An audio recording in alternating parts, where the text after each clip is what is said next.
Live every night on the Halos in the Infield Baseball Network. Think about it. We'll get into everything that we're going to get into as we go along, but I got to rant real quick. But why would you throw out an inexperienced pitcher in a game you're still close in? And I don't care what the record is, you show up for a fucking rivalry game. But he's actually talking to him constantly. That is a sign of a really, really good coach.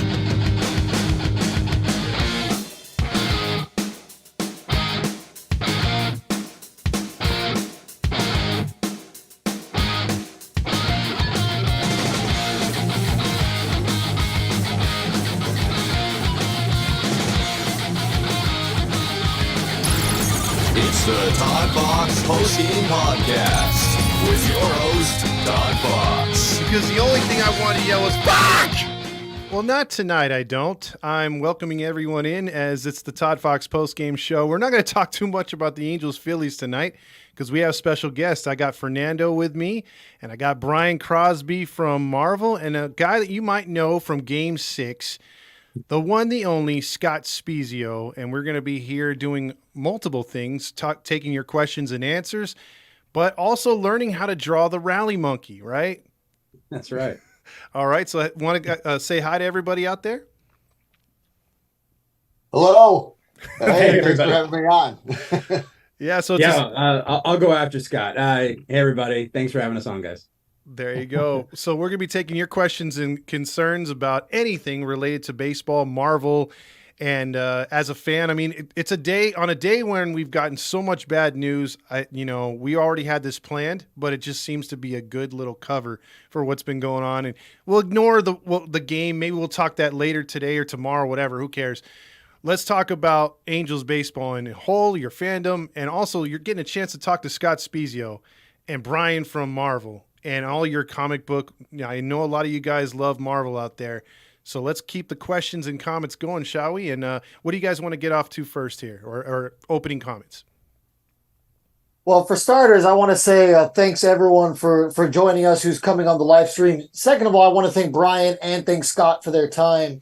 And Scott, the first thing I want to ask you, since you probably have a little bit of a biased opinion on this, a lot of Angels fans have become anti-Rally Monkey lately. They think it's an old gimmick, but you were on the field when this was introduced. So what's your perception on the Rally Monkey? And does he hold a special place in your heart because, of what he did for the team? Well, yeah, I mean, it worked. So I love it, all of us when it first came out, we were like, what's going on here? This is crazy. And then the dang thing started working, especially in 2002. And so, we loved it. We noticed that other teams didn't like it at all. As a matter of fact, other teams would be still to this day, I'll be talking to a guy from the Twins or the Giants, Doug McKaywicz or somebody like that. And they'll be like, man, every time that thing came on, I told our teammates, don't look at it in the eye, because it works. And for me, it has a special place in my heart. It was just it was a neat thing. It got the fans going, that's for sure. And when you'd see everybody holding up the Rally Monkey and flailing it around, it got your blood flowing a little bit. And like I said, it worked. So I loved it. Brian, you worked for Disney. I mean, you still work for Disney, but you were an Imagineer. Can you confirm that it's the only thing that Disney still owns from that Angels time? Is the Rally Monkey? Yeah, I've heard that they still own the Rally Monkey. Yes. I can neither confirm nor deny that. I have no idea. The Angels still use it. So if that is true, I don't know. They have some kind of arrangement with the Walt Disney Company, but I'm not sure about that. Okay, if there's something that we need to get some kind of confirmation. If you do, whatever friend you have on the inside, we need to get everyone on this. That's a question for one of the lawyers, not the creative guys. That's fair. Yeah, the creative guys might not know. Yeah. So, go ahead. I was gonna say, well, didn't PETA get on him too? So like, maybe he wants to deny it because of that. That's true. That's true. My hands are clean. My hands are clean. Brian's like, I didn't do anything. Yeah. I just draw pictures, guys. Yeah, that's fair. That's fair. Real quick before we get into the weeds on everything, I do want to remind all of our listeners really quickly that we are doing the backpack drive for needy kids in San Bernardino. Raffle ticket gets you a chance to win a signed baseball by either Mike Trout. We got 2 Ty Buttrey balls, 4 Zach Neto signed photos.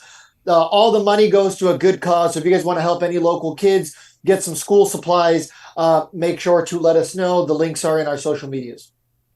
Exactly. Cool. So we're gonna. Can you draw, Brian, maybe a rally monkey hitting a Game 6 home run, as in Spiezio a little bit, or are we gonna go with a standard rally monkey? Whatever. Well, it's gonna be more kind of the cartoony version of the rally monkey, but I do have a little something special in store for you guys towards the end. You'll see what it is. Okay. Is it Scott Spiezio as Iron Man? He's already done. He's got the chin music. He's ready to go. That's fair. I love it. Do you have a favorite Marvel character, Scott? Me? Yeah. Oh, geez. I don't know. I like them all. My youngest son is liking Spider-Man, and my middle son used to love dressing up as Spider-Man all the time. I started getting a little worried about him sometimes, and but he loved it. So maybe that. I love Iron Man too. I like them all. One thing I used to do when I'd come to the plate, I worked a lot with my mental game.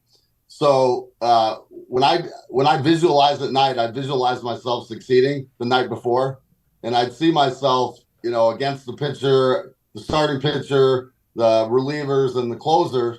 And whenever I do that, I'd squeeze my fist and I'd call myself Pure Crush. And what I'd turn into is the Hulk. So I'd feel like I was the Hulk, basically. And I came up there with the tree trunk, and everything I hit was pure, right on the sweet spot of the bat, on the sweet spot of the ball, and it was absolutely crushed. So I had this alter ego called Pure Crush based on the Hulk. And so every time I'd get in the batter's box, you'd see me squeeze my hand first before I get in there, and I'd say to myself, Pure Crush. So let's go with the Hulk. I like that. I like that. Yeah. That's a superhero right there. You just came up with an origin story. That's perfect. I love it. I already coined his his turn or his phrase. His catchphrase should be Spiezio smash. Yeah. You really Pure dug deep Crush. for that one, didn't you, Todd? Yeah. We've got a green Hulk. We've got a red Hulk. There's even a blue Hulk, but we do not have an orange Hulk. Oh, So There you go. there you go. Pure Crush. Yeah. I like it. I like it. Real quick, Caesar wants to know a question for Brian. How long does it take for a concept to come to Marvel to be made into a movie on average? Oh, well, I don't work specifically on the movies. I work on kind of live events and attractions and things like that, but it really varies from project to project. I mean, for movie projects usually take years. It's usually a couple of years between pre-production and story development, and then you have actual production and post-production. So it's a pretty lengthy process, and then how that translates into what I do can vary anywhere from, I worked on the attractions at Disney California Adventure, like Guardians of the Galaxy Mission Breakout, Avengers Campus, and things like that.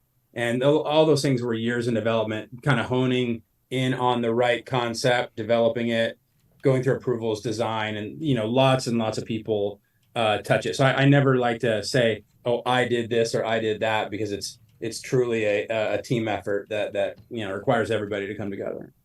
So at what point did you guys know as Imagineers that Tower of Terror was on its way out and that Guardians of the Galaxy was going to replace it? That one was pretty quick. We had already been developing some of what ultimately became Avengers Campus at California Adventure, and the president of the Disneyland Resort at the time, he saw the trailer for Guardians of the Galaxy Volume 2, and he just thought it looked hilarious, and he's like, oh, we should change out the Tower of Terror to Guardians of the Galaxy, which to us seemed really, really random. And we're like, hey, people are also gonna hate this because they love the Tower of Terror. And so we did some exploration. We looked at other characters that might, maybe be a better fit. But we kept coming back to Guardians, and really they felt like and then they had the music, and they were irreverent and funny and weird characters like a talking tree and a raccoon. And we thought this is going to be a lot of fun. And we knew we were different than Tower of Terror, which is all about suspense and kind of being scary. And Guardians is not about that. It's about being funny and irreverent. And so we had, I don't remember exactly how long, but it was I want to say somewhere in the neighborhood of like 7 months to pull it all together, which meant stripping out that building completely down to just the ride system, designing everything. We happened to be shooting the movie at the time, and so we were able to go out to Atlanta and capture the footage with Dave Bautista and Chris Pratt and the rest, and it all kind of came together. And we heard the fans complain about it, but as soon as it opened, the fans were pretty quiet and they seemed to enjoy the ride. So really proud of that one.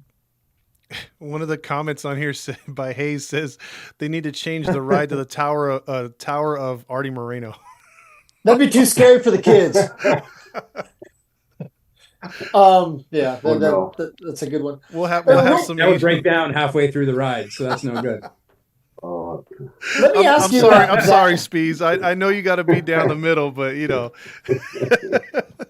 Let me ask you that question real quick, Scott. So today we got word that the Angels were cutting some significant pieces, and they're putting on the waiver wire in an attempt to save potentially $7 million. They put guys like Hunter Renfroe, Matt Moore, Lopez. Ronaldo Lopez. So Randall Grichuk. So they put a couple of really big pieces that they put a lot of capital into trading over, just to save roughly $7 million to get under the luxury tax. So if you were a free agent this year, is that something that you personally would look at? Because, you were a player, so you have a player mindset. Is that something that is going to leaves, I guess, a stain for some potential free agents? That's a tough question. I mean, as a player, you want to go somewhere where you have a chance to win, and that they want, most guys that are older are going to want to, especially if they haven't won, are going to want to win quick. So yeah, you're going to look at stuff like that. I mean, you're going to rely on your agent for a lot of that stuff, but there's a lot of different factors that come into it. A lot of guys want to stay in California. I mean, it's a perfect place to play. It's like paradise out there. Compared to here, like now it's not too bad, but you start getting in the early, April and even May, it's a great place to play out there year round. So, it's a great area to, you can go to the mountains and go skiing, you go to the beach in the same day, so I don't know. There's a lot of good things, there. And that's a tough one. I guess every individual is going to judge differently on that one. That's fair. Yeah, you'd have to, as a player, do your homework. I mean, because the tea leaves are out there. I think especially with social media now and 24-hour sports. I mean, it's obviously different from when you played. You didn't have that extra social media checking up on every at bat. And these players can get in their own heads by reading what we write about. Or what our takes are, because we're so knee-jerk reaction about it. And some players, some take offense. I mean, obviously, even if you're not going personal, but you're talking about the person's play, like it could be hard. So, I mean, would you be able to, as a player today, deal with all that, the added pressure from social media, or would you just stay away from it completely? I don't know. I'm not sure. I've always said that I'm glad I didn't have to deal with it, but I was pretty good at self-marketing, so it could have worked to my advantage, especially with the Cardinals and the red soul patch, and the Angels. I did have a little bit of a red streak in my goatee. It's hard to know. I was one of those guys that I knew it was your guys' jobs and the media's jobs to come down on you if you were playing bad and to raise you up if you were playing good. So to me, it didn't really bother me, unless somebody attacked me, or my family or something. Yeah. I usually respected the media and they respected me, and I knew fans were fickle. So, if they yelled at me, I was pretty good at blocking them out. I just thought about pure crush, right? There you go. Real quick, too, Sports News wants to know, would you accept the Angels hitting coach position if offered? Because I think some of them remember your great, direction, or how you were talking about the way you hit and the way you were taught in Oakland and places like that. So a lot of those fans remember. Would you be willing to, let the other younger players of today know about your skills and how you made it? Well, I was lucky enough for the Angels to ask me out to Instructional League last October. And, I got to talk with Rudy Jaramillo and his nephew, about hitting. And, it's in a lot of the players. I mean, Nito was there. There was some other guys that were there. And we talked, it was Salmon and Eckstein and Vlad Guerrero Sr. and Percival. I don't know if I said Adam Kennedy, but we were there and we just kind of talked to the team about what it takes to win and what it takes to, rely on each other and what it takes, to put pressure on the other team and things like that. I teach kids now. I think that, my philosophy is probably a lot different than what they teach now.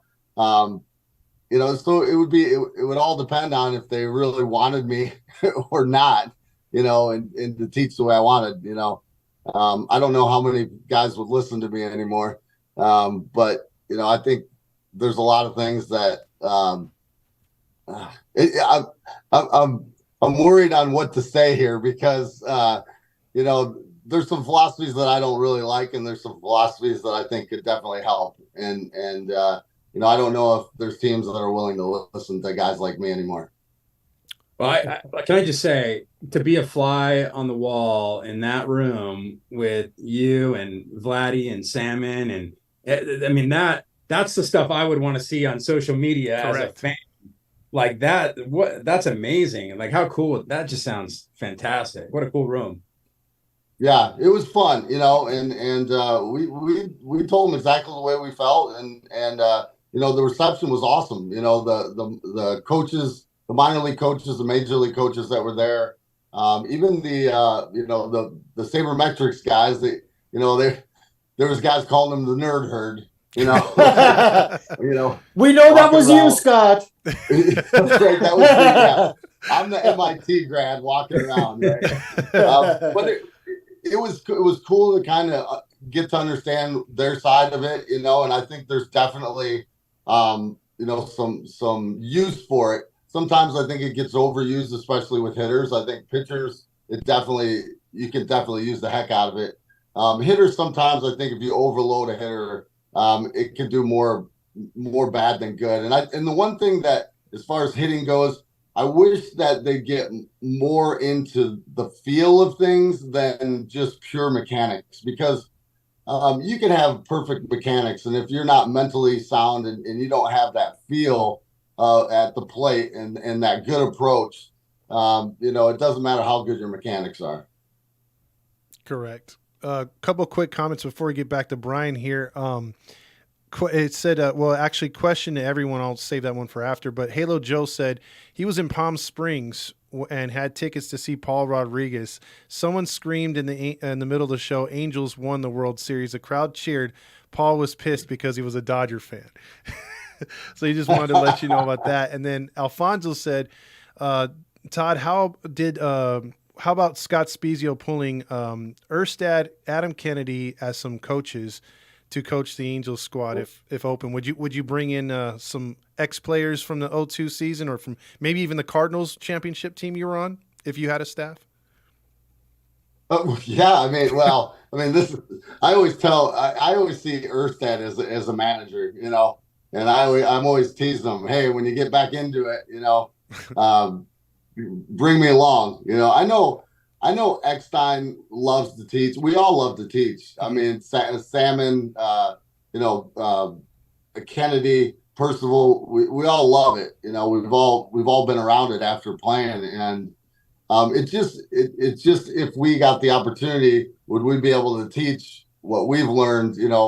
Me personally, I learned from my dad, who played 9 years in the big leagues, and he learned a lot from some incredible teammates. So he was on 3 world championship teams and played with many guys in the Hall of Fame. My dad and I were just out there at the Hall of Fame. I got to play and represent the Angels, which was really cool. I hadn't played in a real game since 2010. I got first hit off the one hop off the wall, but I can't run anymore. So I got a single. But my dad represented the Cardinals, and we walked through the Hall of Fame and we saw all the guys that we played with or against. And with me, there's going to be more that will be coming. Pujols, Molina. There's a lot of them.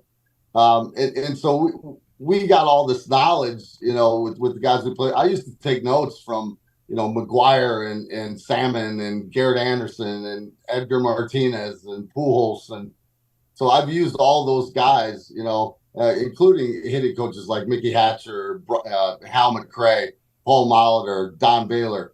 So, I have a lot of knowledge, and so do those other guys. And, we'd love to share it. I just don't, I haven't been in the game for so long. I don't know how it works. I've heard some things from other guys that have been in it, and, it's a little discouraging. I spent 2.5 hours with Joe Madden the other day having lunch and with me and my dad. And, there's it's a different game out there now, so it's just, you just never know if it's something like that's even possible. But if there was a chance, it would be pretty cool. That's for sure. Okay. All right. I like that answer. Question to Brian real quick. When do you think the Angels will be relevant again? Oh, that's it? End of question? Yeah, that's it. Yeah, that's such a loaded question. It just says question 2027. I mean, I don't know that I'm the expert to answer that, but as a fan, hopefully sooner rather than later. I know a lot of people are calling for a reboot and a refresh, and I think we kind of get down as fans when we have seasons like this. But if you're a longtime Angel fan, there's been some lean years, and you always gotta hopefully stay optimistic and stay true to your team. And I remember even that 2002 season, if I can go back to that, as a fan, that the beginning of that season was pretty rough. I believe started off about 6-14, if I'm not mistaken. Mm-hmm. Yeah. And I remember as a fan that year, they had a giveaway that if you brought a Pepsi can, Yep. you'd get 2 tickets for the price of 1. Yep. I used to go to those. And people forget about that because 2002 became the year that we all know, but at the beginning it was pretty lean. So things can get rough, and I think, but if you're a true fan, you got to stick with it and just deal with it with the lean years and the lean times and pull for things to turn the other way. It's baseball. The pendulum will swing the other way at some point. Yeah, that year we started 6-14 is because we had a bunch of suspensions from a fight we got into in spring training.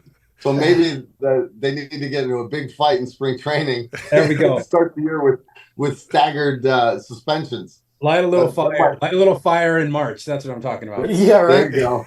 The only kind of fight I think the team got in this year was Rendon single-handedly fighting that fan, like the second game of the season. Right. I love that. Yeah. I think that was it. But Scott, since I brought that up, was there ever any fans that ever took it too far with you? You were kind of able to restrain, but you had those moments where you're like, bro, if I could, I would get over there and beat you. This podcast aside.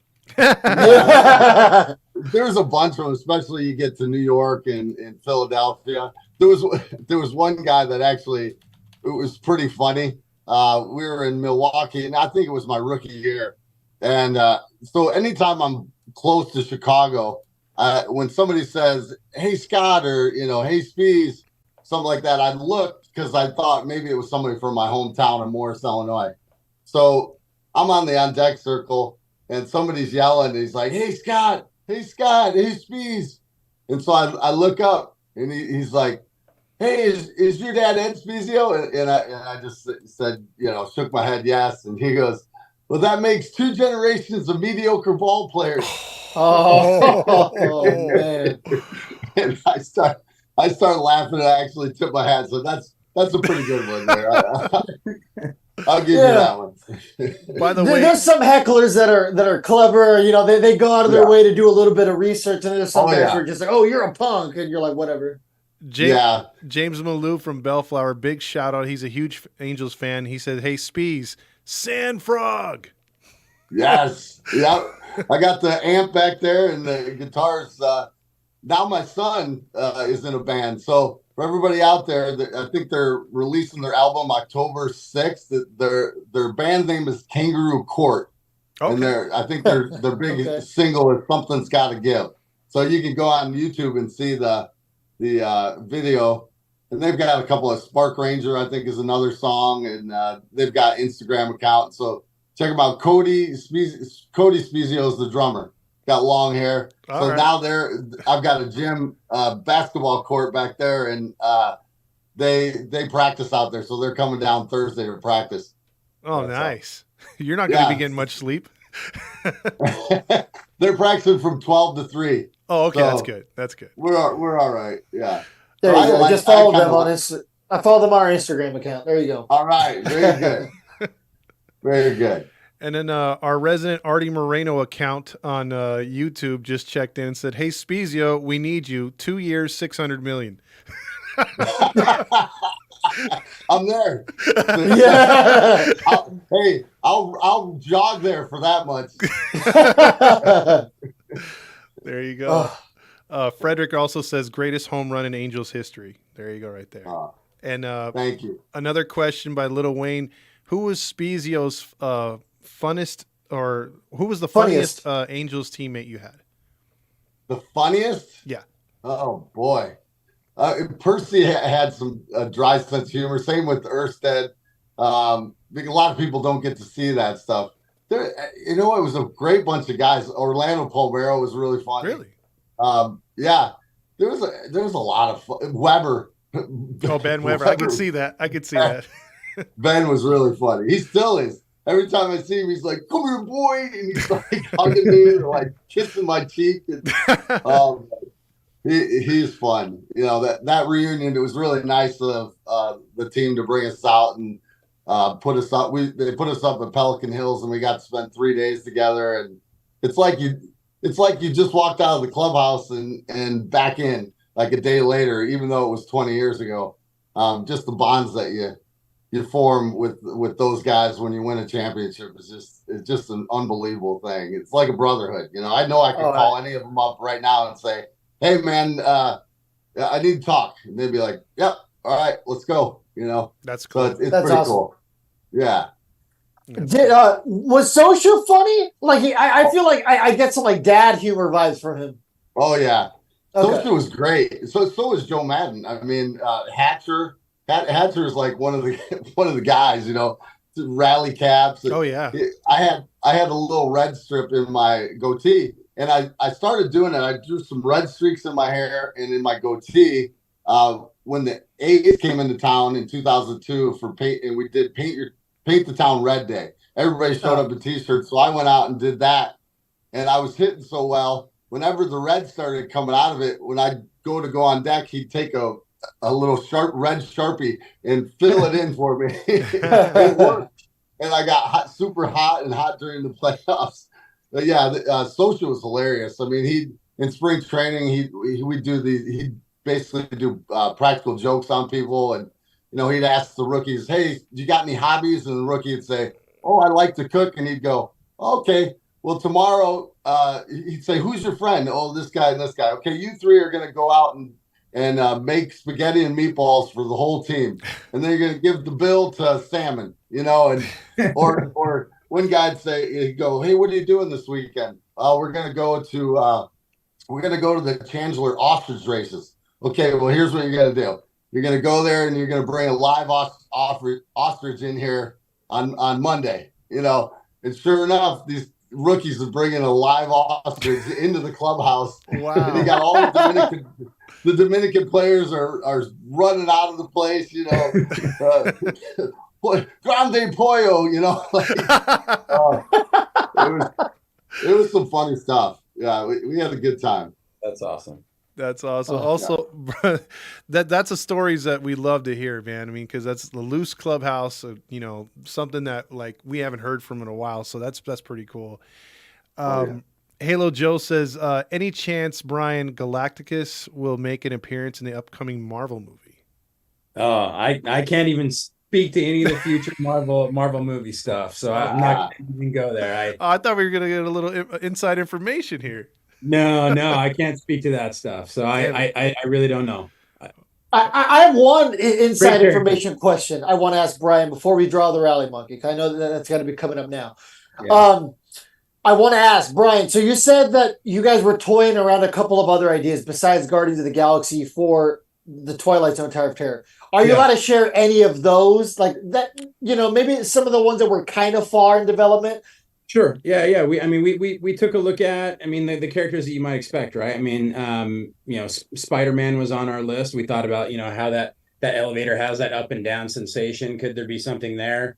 And knowing how much time we had, to really change out the aesthetic of that building, Doctor Strange was not a huge stretch either.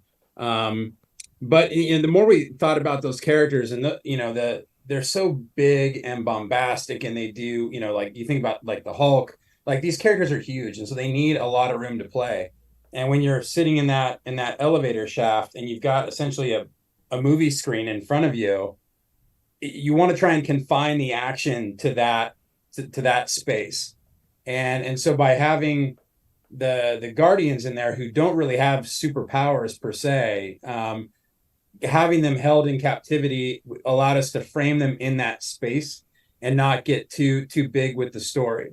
And one of the things that we have to think about when we're creating attractions is making the guest, the fan, the protagonist of the narrative. So when you're watching a movie or reading a comic book or whatever it is, you're watching that action unfold on the screen.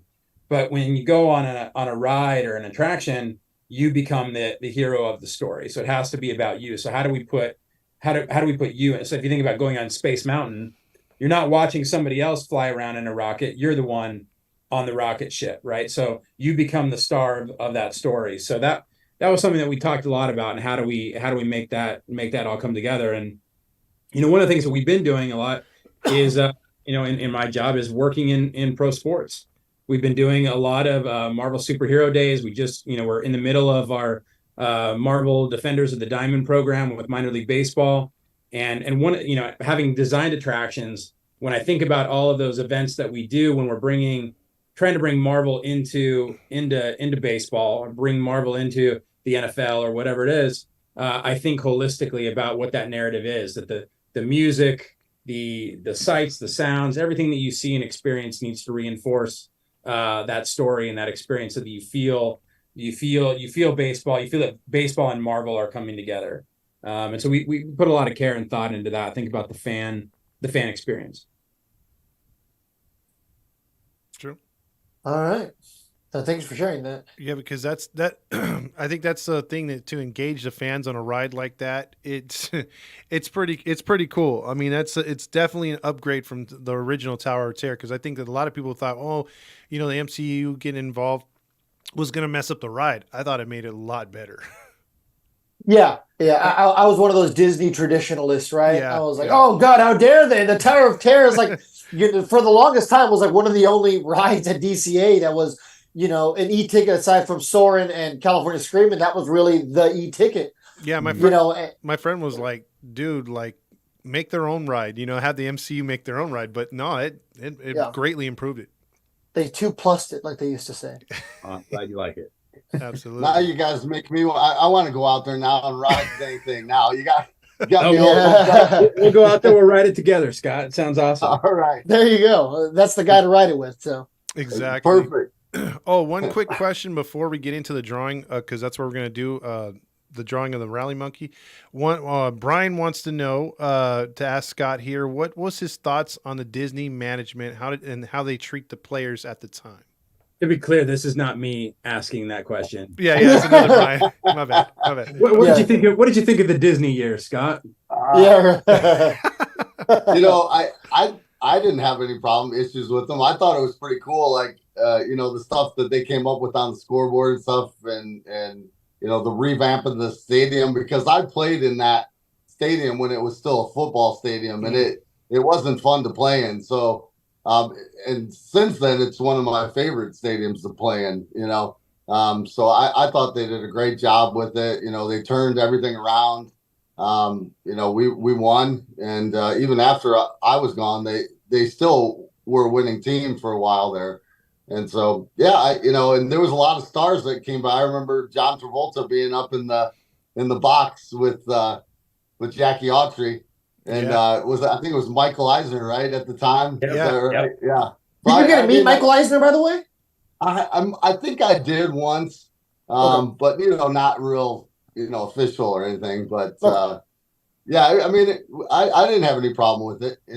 What was really cool is we got free tickets everywhere, for everything, and we get money off of the Disney store. So I went to Disney so much, especially when my kids were little. I mean, we were there. There's times where I went and opened the dang thing and went until like 1:00, and then would go to the field, and be worn out. But it was great. We had I think it was the Silver Pass, and it was a lot of fun. I almost wish that they would have held on to it for a couple more years, because I think they would have. I know Artie was coming in, and he was trying to make his own, spin on the thing. I think maybe if Disney would have held it for another couple years, we would have been able to hold on to that team a little bit longer. But I understand with them is probably the great, after winning, it's a great time to sell. So I understand it, You know what I loved about the Disney years, and I think we talked about this last time I was on the show, but I always felt like there was a sense of pride in Anaheim. Mm-hmm. Absolutely.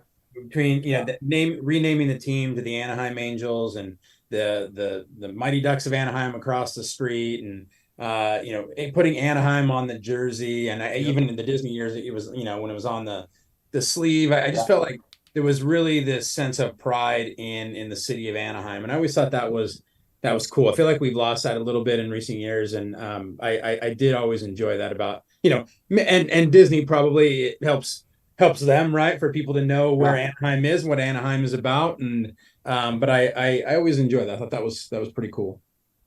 Yeah, it's hard for me to like say anything but the Anaheim Angels anymore. It's just, and I remember after it was cool is after we won, they're like, "Hey, you just won the World Series. What are you gonna do?" And we're like, "We're going to Disneyland." It's right there. We're walking. We were all there. We had a parade through there, and California Adventure, and it was pretty cool. And I remember doing the next day I did the top 10 list for David Letterman, and he started off by saying, and we got Scott Spiezio from the Los Angeles Angels, or the California Angels, or the Anaheim Angels, or whatever the heck they are, And he says, isn't it kind of tough with all the traffic? And I said, well, the good thing is being owned by Disney, they provide a monorail for us everywhere we want to go. That's great. That was pretty funny, yeah. Oh, that's cool. That's awesome, man. I'm happy to say, Scott, I mean, like I said, it's an honor to meet you. I was at Game 6. I was, without a doubt, the biggest home run and most important home run in Angels history. My wife and I were there that night, so it truly is an honor to be here with you. Well, thank you. It's same back at you, and I played against your brother too, Bobby Crosby. So that's right. It's kind of neat to finally, and I'm a fan of Disney, fan of Marvel, and I really love the movies, and so it's kind of cool that you guys had us on together. Yeah. And I'm excited to see how you draw this rally monkey too. So let's check it out. I'm ready. You wouldn't believe how many people I've talked to that said they left Game 6. Before the home run. and it's crazy, and I've heard a lot of people too, like San Francisco fans saying, boy, we were already celebrating, we were already passing out merchandise that I'd made, saying world champs. And, now I think there's kids in Africa that are wearing those. Yeah, They have a probably. completely different view of all the championship teams for the last 20 years. Yeah. The Yeah. Dodgers have won so many championships. The It's Buffalo crazy. Bills. The Buffalo Bills, the greatest football Yeah. team. Yeah. The Exactly. Braves dynasty Right. of the late Exactly. 90s. All right. Well, let's see that monkey, Brian. All right. Well, you guys are going to draw along with me, right? Yeah. Yeah, I yeah. bought a sketch pad just for this. All right. I need you to allow me to share my screen here. Okay. Todd. Well, let me get on that here. Let's see. Give me a minute here. Oh, let's see. All right. I'm in Memphis, by the way, today, Todd. What's that? I'm in Memphis today, by the way. I didn't tell you that we were on the phone. Oh, okay. Memphis. I thought you were back at home. You got it now? Yeah, there you Yeah, I go. wish. All right. Okay. You guys see my screen there? Yep. I can see it. Okay, so what I'm going to be drawing digitally, but it shouldn't make any difference because it's all going to look like pencil sketches to you guys. So I'll show you that it's going to look just like that, right? So All right. you guys will be able to see exactly what I'm doing. Okay. All right. So I'm going to use when I sketch. So I just a little shameless plug. We've been doing a series on Marvel HQ called Marvel Draw, where I teach kids and families, beginning artists, how to draw Spider-Man and the Hulk and different characters. So if you kind of dig this, if you got families and young artists at home, encourage you to check out those videos. And a lot of what I do when I draw Marvel superheroes is very similar to how I'm going to draw the Rally Monkey here. So what I'm going to do is we're just going to draw really his head and kind of focus on that. So I'm going to just start by drawing a circle right in the middle.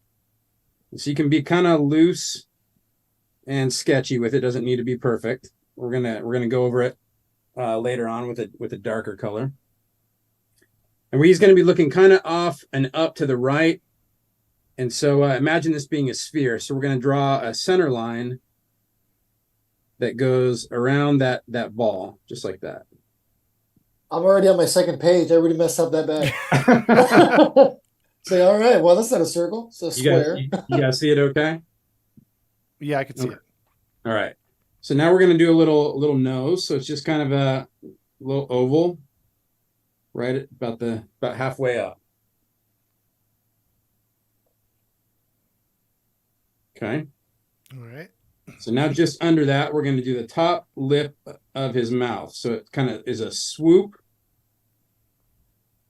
Kind of like the Ducks logo a little bit. At first, it looked like a Pokemon ball. No lie. Yeah. Okay, so over the top of that lip, underneath that nose, we're gonna go around it and come down around. So you can see it does kind of look like that duck bill from the Ducks logo. Oh yeah. Okay. Now from here, so this is the top of his mouth. So you can make a little line just like that. And then from here, we're going to come down. And same thing on the other side.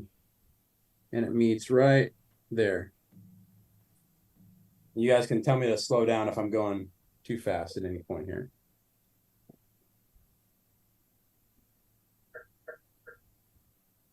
His mouth is big and open and smiling. And then now we're going to draw his these big teeth that he has. So big teeth kind of comes down from that top lip and across. So this is all called these are called construction lines. So I'm just drawing over the top of it, and then once I get it the way I want it, then I'll draw over the top of this with a darker pencil or a black pencil. Oh, Okay, okay. so inside, down at the bottom, we're going to do the bottom teeth. So just like that.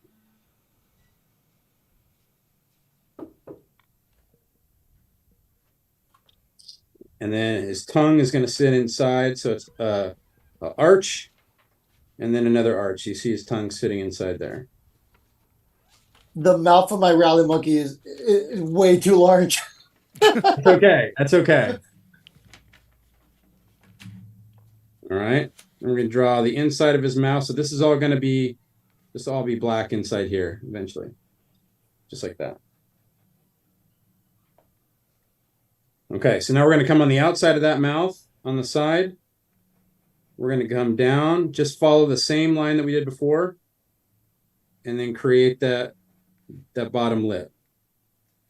I'll zoom in a little bit. You guys can see it a little better. Like that.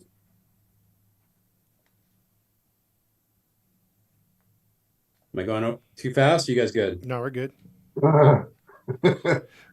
Scott's like, speak for yourself. Yeah. Okay, so then we have the bottom of his chin. And then this comes all the way up from here along the side of his mouth.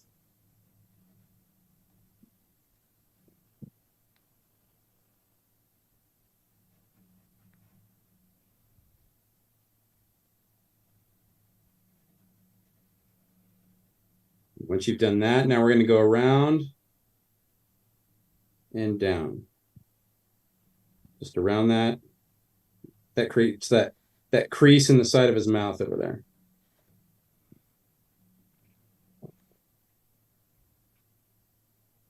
Okay. Now we're going to do these eyes. So that center line we drew at the beginning, that's right here. That's going to help us divide the eyes. So the eyes are kind of like rounded off triangles. There's one there, and then one over here. 1, 2.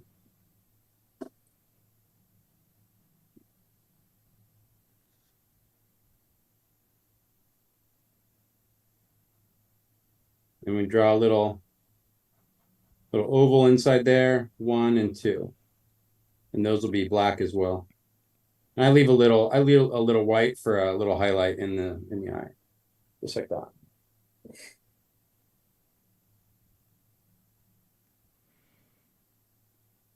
Okay. Almost like an olive, right? Yeah. Yeah. Okay. And then up above his eyes, we're going to create these kind of eyebrow things that are up above. Just like that.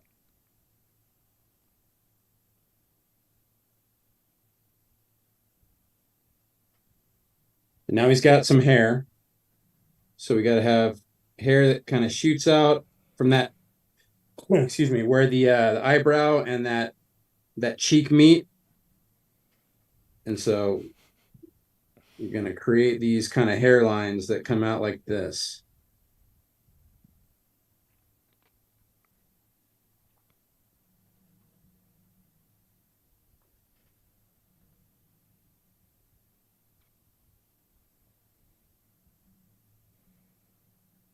Right now, he's got my hair. Nothing on top, on the sides.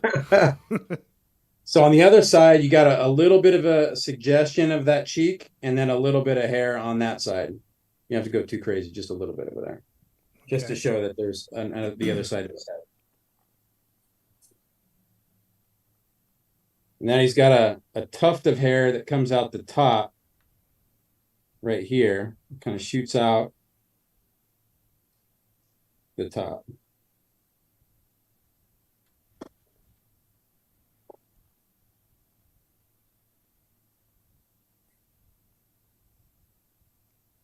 All right, so now we got to add the hat. So he's wearing a baseball cap backwards. So you just draw that cap back there. Little button on top. And it's always good to throw a little bit of the bill in the back. Just so you see the back side of that hat. This cartoony version sometimes has him wearing an adjustable hat backwards, but I like to keep him in a fitted cap. Baseball traditionalist over there. Exactly. Okay, so now you've got the basics of it. So now what I'm going to do is, I'm gonna use another layer, but I'm just going to go over the top of it in black. So all my construction lines are done. So I feel pretty good about where that is. And now I'm going to go over the top of it in black. So I'm just going over the lines that I already created. But now I'm really committing to where those lines are. So you're almost kind of retracing your steps.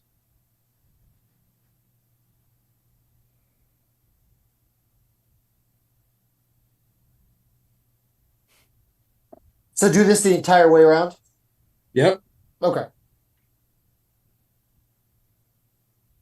But now is where you're committing to lines. So this is, and the reason I draw in blue is when I first started drawing comics, we weren't using Photoshop. We didn't have Photoshop or anything like that. Now we can do it all in Photoshop, and we can drop the blue line out.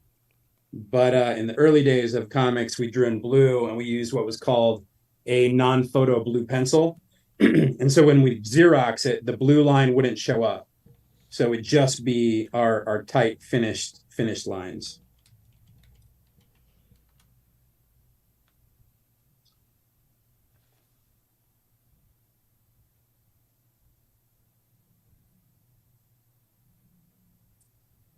And even though now I do a lot of it digitally, my approach is still the same.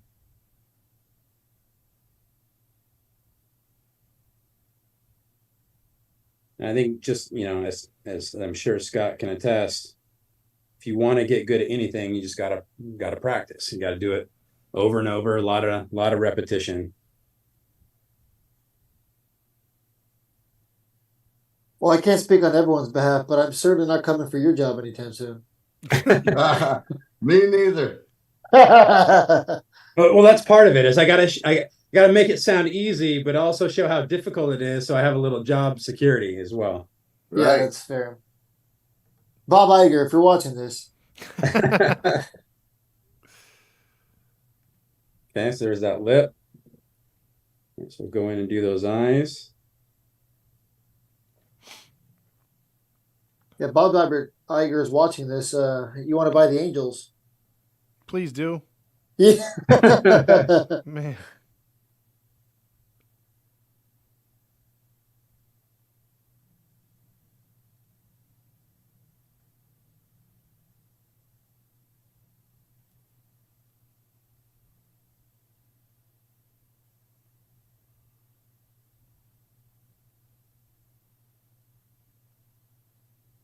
So I was always kind of the little bit of the dark horse in my family, as I was the one who could draw superheroes and stuff. My brothers were the ones. I played okay. I played in high school, but I was a better artist than I was a baseball player. What position did you play, Brian? Primarily. What's that? What position did you play primarily? Well, I'm a lefty. I played first base and outfield. And I still do. I still play a little slow pitch softball, and I've been playing some vintage 1886 style baseball recently with the Riverside Smudge Pots, kind of a vintage baseball league. It's been kind of fun playing 1886 rules. Oh, you play with them? I didn't know you played with them. Yeah, just this season. I got in contact with them with I don't know if you know Chris. Yeah. The Halo Haven podcast. Yeah. And we kind of became friends, and he invited me to come out and play with them. So I've been playing with them a little bit off and on this season. Okay, yeah, because I got invited to play with a new Anaheim team they're creating next season. Oh, really? Oh, yeah. Yeah, I got called for that too, huh? Yeah. Oh, that's cool. Yeah, we might be playing against each other next season. There you go. But I called dibs on Spiezio though.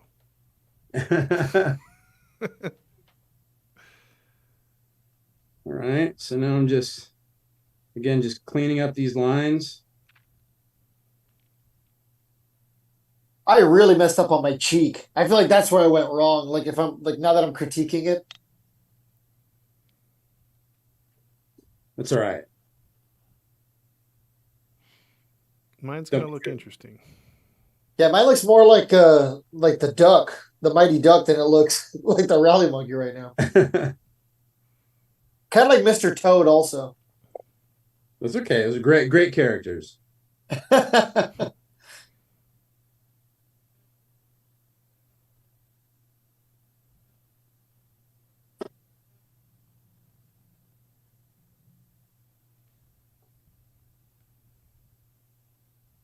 Do you have a favorite Disney character that's not Marvel related, Brian? A favorite Disney like to draw? No, just in general. I mean, I like drawing Goofy. But I think I enjoy watching Donald Duck cartoons the most. Okay. Did you used to like the baseball Goofy cartoon when you were a Oh kid? yeah, those were great. Yeah. I used to love that one. How to play baseball. Yep. Well, In fact, I just finished a drawing the interiors of a comic book story in Extreme Venomverse called Major League Venom, and it's kind of a multiverse of Venom characters. And the idea is, what if Venom was a Major League Baseball player? What would that look like? So if you check out Extreme Venomverse #5, you can see my art for Major League Venom. that is an interesting concept.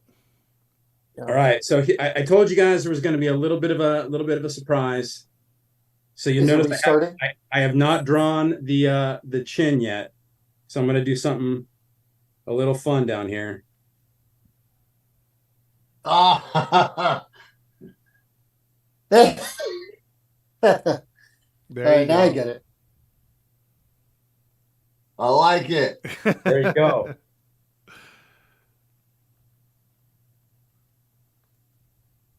So now that I got my lines in, I usually take a thicker pencil, and I go in and I'll do the outline just to give it a good silhouette. And one of the hallmarks of a great Marvel character is having an iconic silhouette, so that you can recognize it even if you just see them in complete darkness. And so if you think about characters like Iron Man or the Hulk or Captain America, those characters can all be recognized just based on their silhouette. So I try to think about that when I'm drawing these characters. So I hope I don't mind. I'm going to flip this around real quick. No, you're good. And this is how we we did the Defenders of the Diamond program. I did a lot of I drew 20 different logos for various minor league baseball teams. And yeah, I did draw some of the Angels minor league teams. I art directed all 96, but I drew some of them myself, and I did hand pick, if I'm being totally honest, the Angels farm clubs. Scott, which clubs did you play for in the minors? Which clubs? Yeah. Well, I was with Oakland, so I started with Medford, Oregon for about a month or two, and then I went to Modesto, California. So short season A to high A right away, and then Huntsville, Alabama, AA, and then Edmonton, Alberta, Canada, for AAA. That's awesome. Yeah. Okay, so once you got to that point, you really kind of have your drawing locked in, and then the final step, like any good artist, is you gotta sign it. That makes it yours. So I put my name down in the corner, Brian Crosby. But just for fun, I'm gonna do one more little thing here. I don't know if I want to own mine. There you go. Ah. There we go.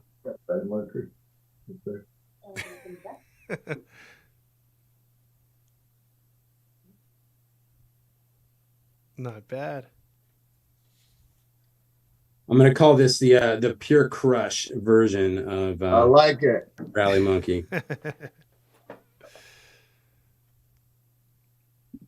Hey, that works with Anaheim. The Orange Crush Spiezio. Exactly. There you Uh-huh. go.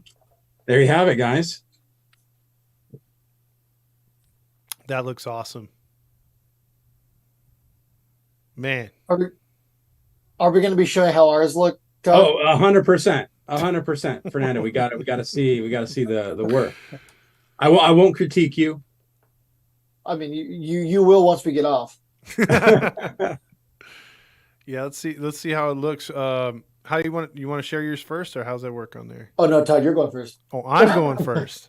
This is replacing the post game show today. So I'm loving how locked in Scott is right now. It's just... I'm not done yet. All right, I guess I'll go first. Because in school, I was always the one who went first.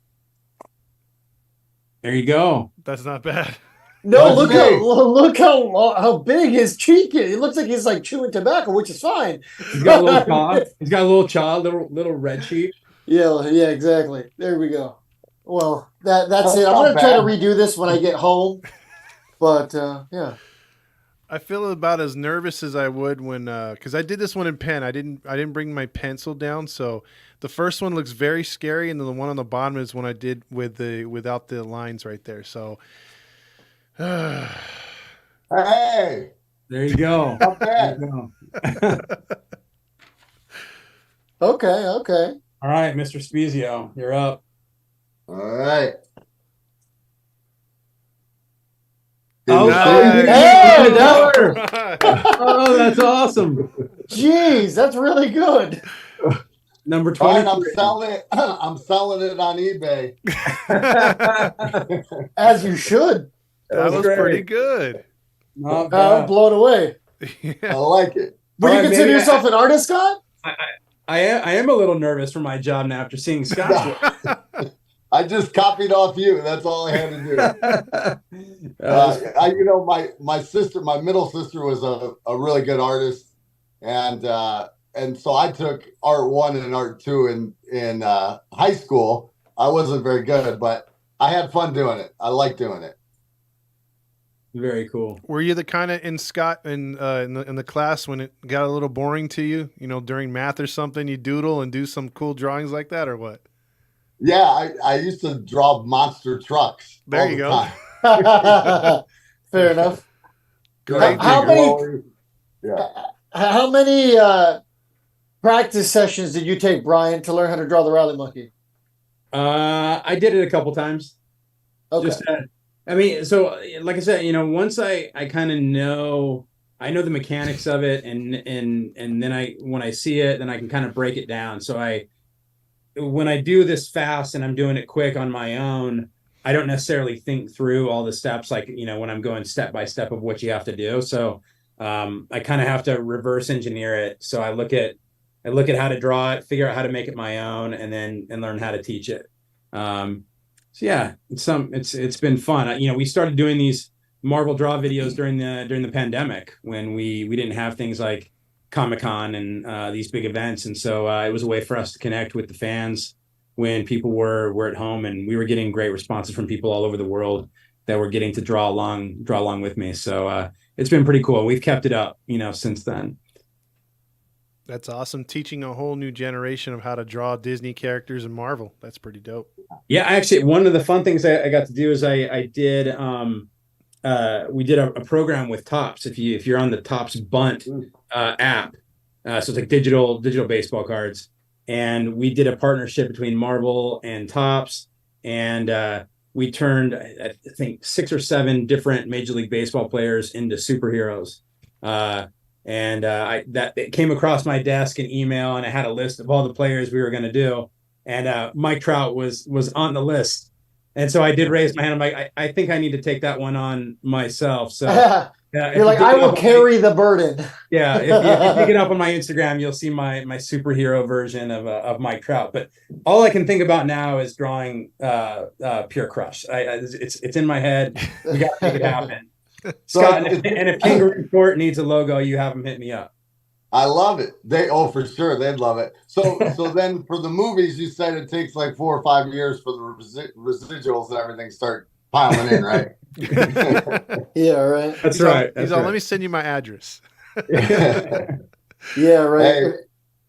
Hey, I was just gonna say thanks, Brian. That was actually kind of fun. I'm gonna have to tell some friends about that. That's follow you. Are you guys still doing stuff like that then? Yeah. So Okay. we haven't done as many of the how to draws as we did. You know, like I said, during the pandemic, we were doing them all the time.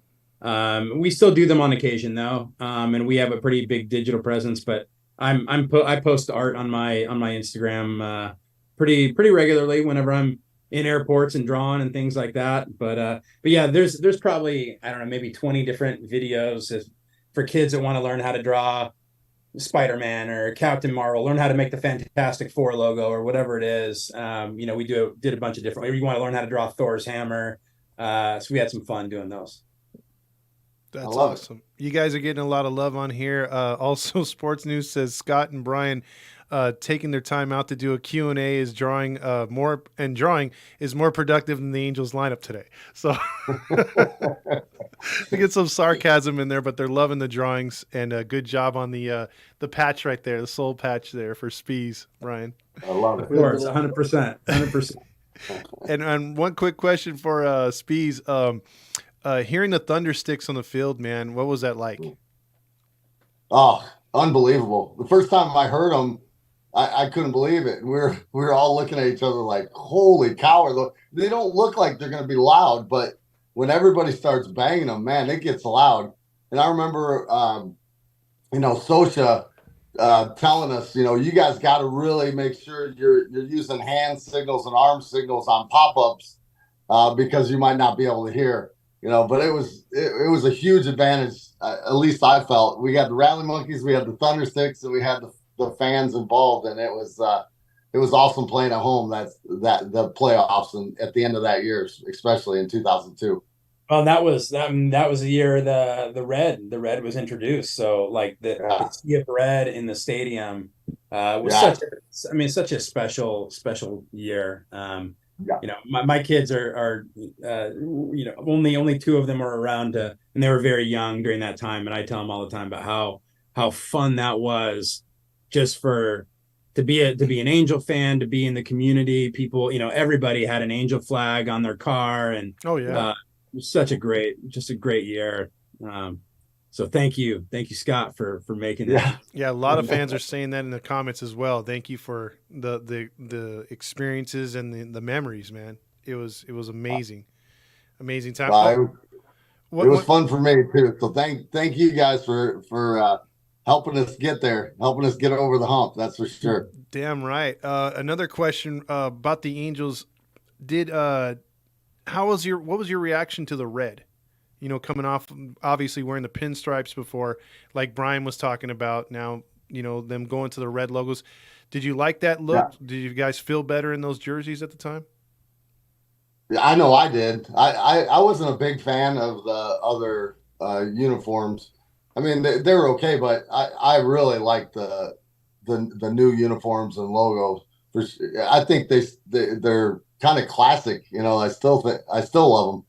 I don't really ever wear any of my old Angels stuff, with with the feathers on them and the wings. What I always wear is the Angel red. We're good for now? Oh no! I was just clearing my throat. Oh, okay.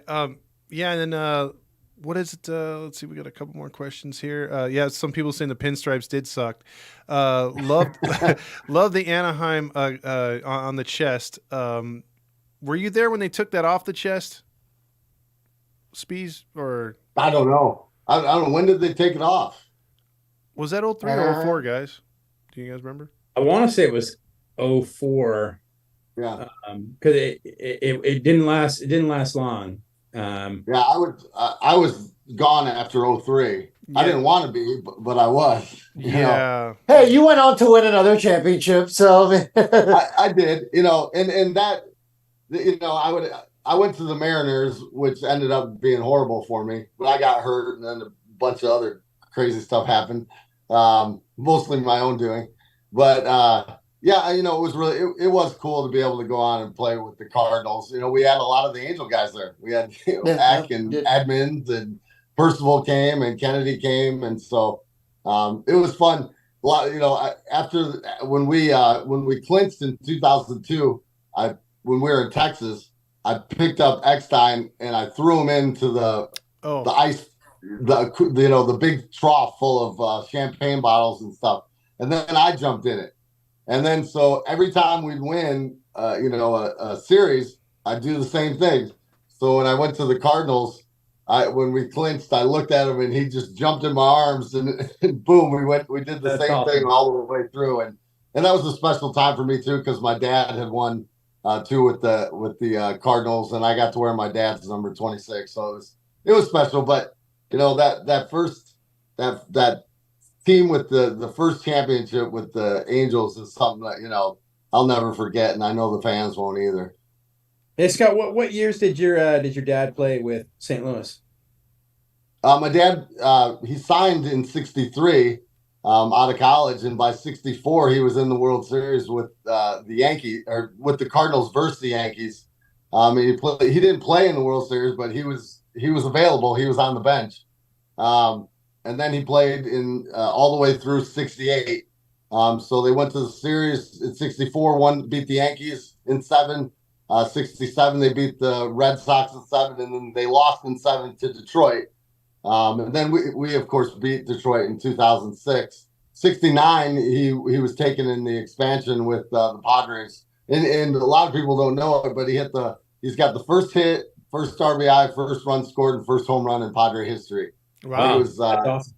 Yeah, April 7th maybe, or April 8th, 1969. That's so cool. Yeah. My dad, he played with St. Louis in '71, and he with St. Louis for a couple of years, and he was with Cincinnati and then Cleveland from like '71 to '78. Ed Crosby was my dad's name. That's crazy. Yeah, he was a scout later on in the second half of his career. Very cool. So he played. My other brother Blake is a scout with the Pittsburgh Pirates. So you got baseball running through your family.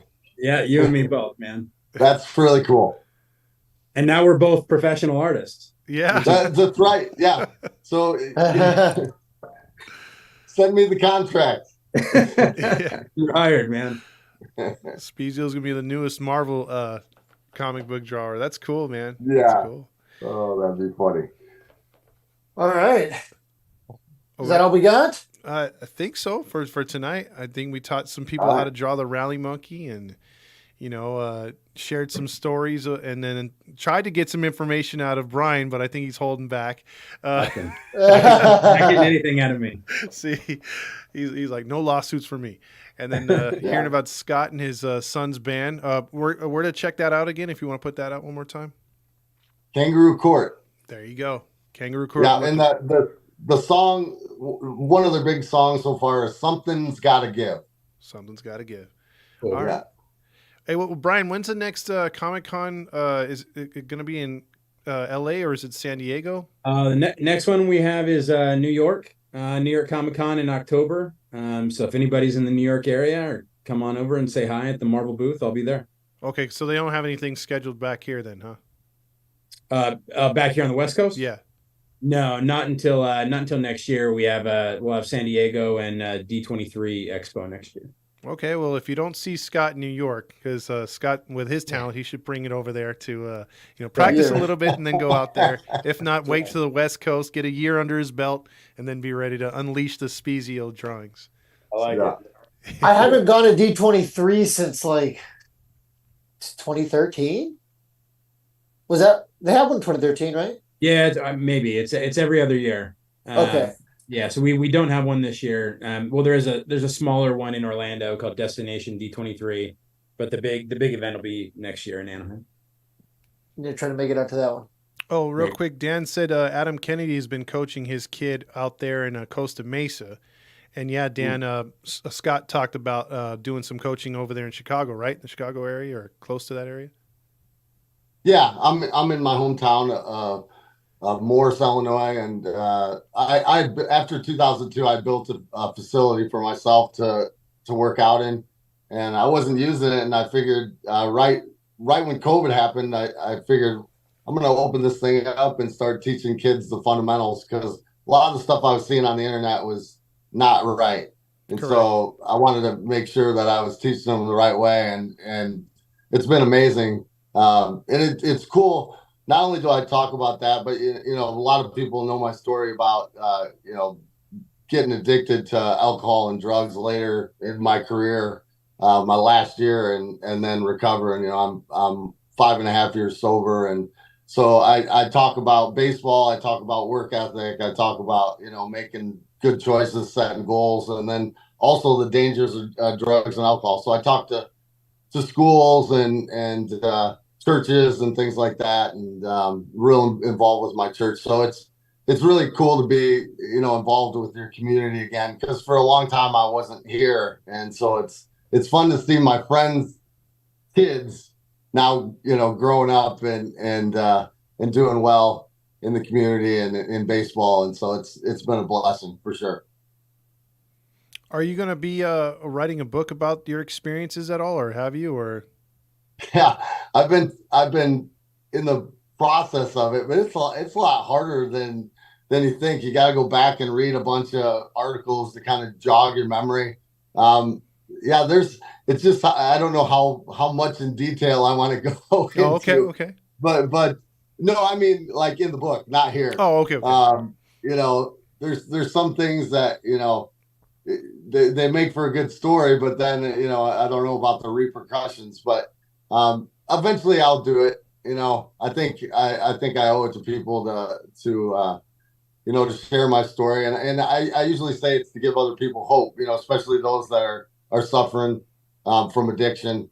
My whole theory is, as long as you got a breath, you got a pen to write a great ending. And so I just tell people to never give up when they're facing that kind of stuff. And I tell kids, if you want to be a major leaguer, if you want to be a doctor or a lawyer, you can't just dream about it. You got to set goals, and to achieve those goals, you got to have consistency and discipline to do it. And so. Yeah, I mean that's kind of where I'm at now. I don't know what's gonna be in my future. I don't really look too far into it. I just enjoy every day. I get up and get to teach and get to take breath and see the sun and everything like that. So it's I can't complain at all. Nice. Okay. Beautiful mindset. Absolutely. And never know the people you can reach when you endeavor on something like that, using personal struggles and overcoming things. People look at that and can draw inspiration in their own lives. So that's good. Yeah. Brian, where can they reach you as far as your social medias, and what do you got on the horizon here coming up? Sure. Well, I mean, I already talked about New York Comic Con. That's kind of the big thing coming up for us, second week of October, and I'm on Instagram, Wizard of Cross 23, and 23 was my number when I played, Scott. So I have a soft spot for 23. There's a lot of connections between you two. I know. I'm already following you, I think. Oh, nice. Thank you. Yeah. I think I requested you back as well. So all right, cool. Wizard of Cross 23, and I post some of the fun stuff we're doing at Marvel and my art up there and things like that. Nice. That's awesome. Awesome. Any last words, Fernando? Did we already ask Scott where they could follow him? Yeah. Or wait, go ahead. I'm trying to remember what it is. I think it's S Spiezio. There's some other ones that aren't being on there. I think it's S Spiezio or something like that. And then Facebook. And then I have Spiezio Baseball on Facebook too. I don't know what my Twitter is. I'm hardly ever on there. That's fair. Or X or whatever it's called now. I don't know. Yeah, whatever it'll be called tomorrow also. Right. Yeah. All right. All right. That's it for me too. You want to close it out? Well, on behalf of all of us here at Halos in the Infield, thank you guys so much. And Brian and Scott, once again, thank you guys so much for your time. We hope you guys had as much fun as we did. And as far as you guys, Halo fam, Hope you guys enjoyed. Have a great day. And don't forget about that backpack drive. Let's make the community a better place.